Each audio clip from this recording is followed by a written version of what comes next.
House Republican Senator from Kentucky, Rand Paul, is the chair of the Homeland Security Committee. He's the only Senate Republican to vote against this GOP spending bill. Senator Paul, good to have you with us. We showed that 71%, according to the Gallup poll, disapprove of Congress. Obviously, that's a pretty ugly number for the place where you work. Why do you think that is, and why did you vote against this bill? You know, historically, when you look at polls of Congress, everybody hates Congress in the generic. But people tend to like their own congressman a lot better than that. So most incumbents actually have the reverse of those numbers. What I would say about the spending bills is I address every spending bill, no matter which party presents it, as to whether it will add to the debt or save us money. The Republican plan adds about $2 trillion to the debt. The Democrat plan would add about $3 trillion to the debt. I'm just not for piling on more. We have a $37 trillion debt. Somebody's got to do something about it. Someone has to take a stand. And there needs to be a conservative wing of the Republican Party. And sometimes I'm it. Right now, I am it. I'm opposed to deficit spending. I proposed an alternative, the penny plan, which would balance over 5 years. And I will vote for that. I will vote for something that has less deficit. But I'm not voting for a $2 trillion deficit. The one irony here, though, for Democrats is these are the Biden spending levels from December of last year.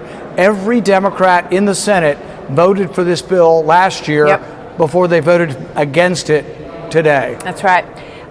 With regard to this discussion over extending the Obamacare health subsidies, which explain in your own words this battle over whether or not this is a program that pays for health benefits for illegal immigrants in the country. Well, realize why this is not in the CR. This spending was put in by Democrats. No Republicans voted for it, and it was set to expire. It was put in as a temporary program during the pandemic, and it was scheduled to expire. That's why it's going to expire, or it would be part of the CR. Whether or not illegal aliens get these benefits is a debatable question. There may be written rules that say they shouldn't, but the question is, do they? A good example of this is in voting. Illegals are not supposed to vote, but the superintendent of schools in Des Moines was receiving $300,000 and was registered to vote and was voting in Maryland. It's illegal for an illegal alien to vote, but they are voting. So I think both sides might be correct on this, but the bottom line is, will Democrats be able to keep up this ironic or hypocritical view of voting against something they did vote for only 9 months ago? I think they cave within a few days. They'll eventually say, well, the president has now promised to negotiate over the Obamacare subsidies. That's the way this will end. And the negotiation, though, will ensue after the government opens back up. So I know you were in favor of DOJ cuts, which we haven't heard a lot about lately. Do you think it's meaningful? Here's President Trump real quick on this, and then I want to just ask you for a quick answer, if I could, Senator, out of this. If DOJ is already reducing the federal workforce, why is it necessary to link more federal jobs cut to a shutdown? Well, the Democrats want to shut it down, so when you shut it down, you have to do layoffs. So we'd be laying off a lot of people. Will that actually happen? There's a lot of debate over whether or not those people will just be furloughed. I think it depends on how long the shutdown is, but government does need to shrink because our deficit is still $2 trillion a year. DOJ did some good things, but that's another problem with the current CR, is it wipes out those things. Foreign aid will come back. So all the cuts we got to foreign aid through the rescission packages and through DOJ, which I supported and wholeheartedly still support, they're coming back with the CR. The Republican CR reinstitutes foreign aid. So there are a lot of things that are in the details that people need to learn about this. A lot of work to take another step backward. And as you pointed out, taxpayers pay in $5 trillion and the expenditures are $7. So it doesn't work out that well in any other environment except the government. Thank you very much, Senator Paul. Good to have you with us. Martha. You know, I think this is a very interesting position that the Democrats find themselves in. And they say, or at least some say, that this is exactly what Trump wanted. He wanted the government to shut down so that he could fire these people. But if you really think about it, Trump gets what he wants no matter what.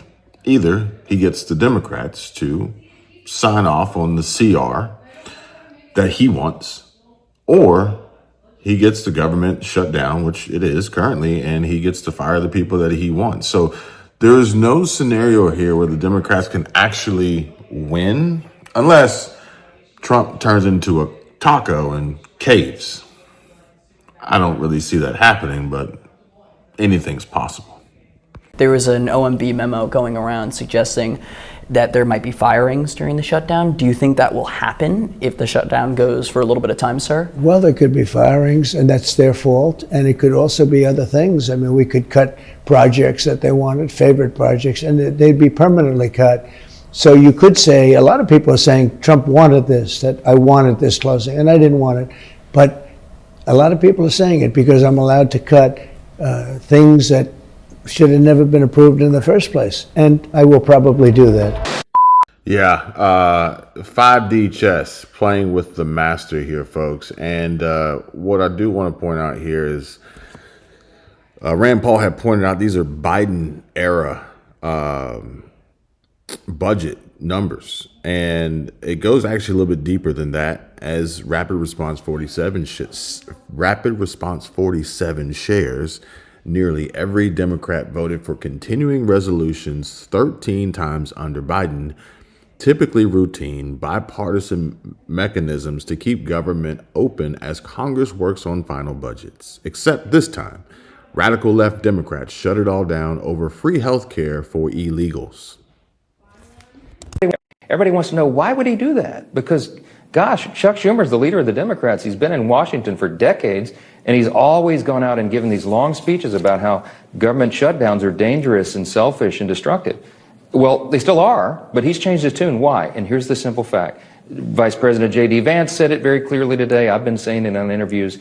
Chuck Schumer is scared of his own shadow. He's afraid that AOC and the far left, base of his party is going to challenge him in his next Senate race. And so he has to do this for selfish reasons to show that he's fighting so he doesn't get challenged from his far left.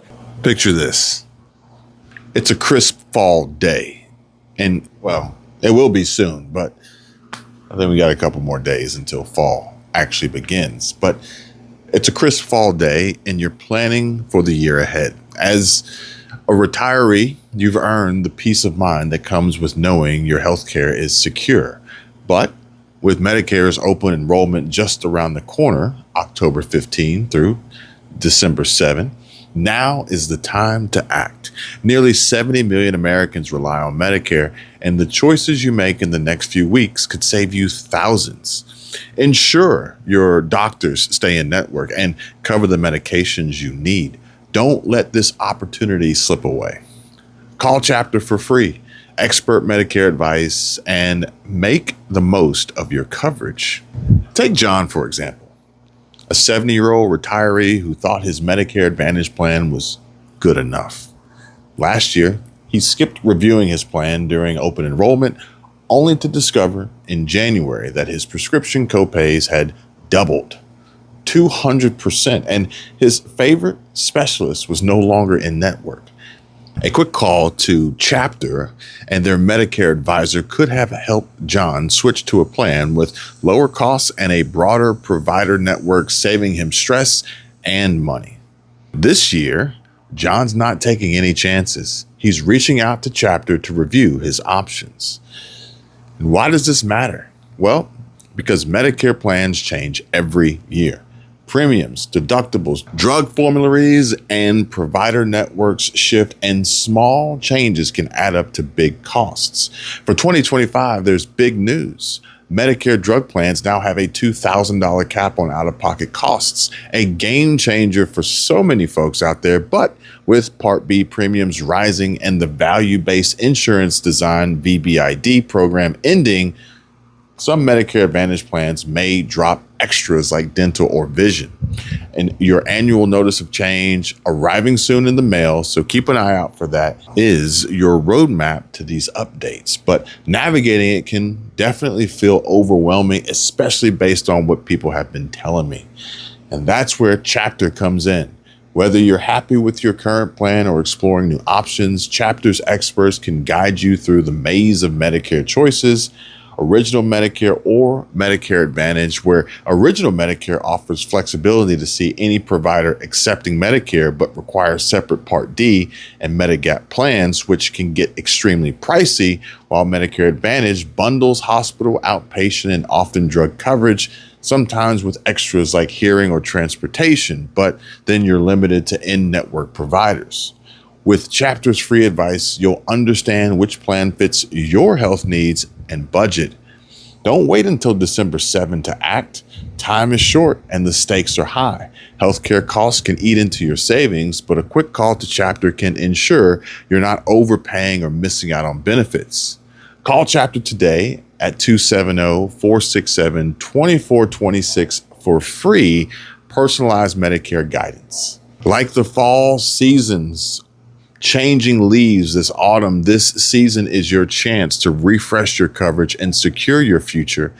Make the call. Your wallet and your health will certainly thank you.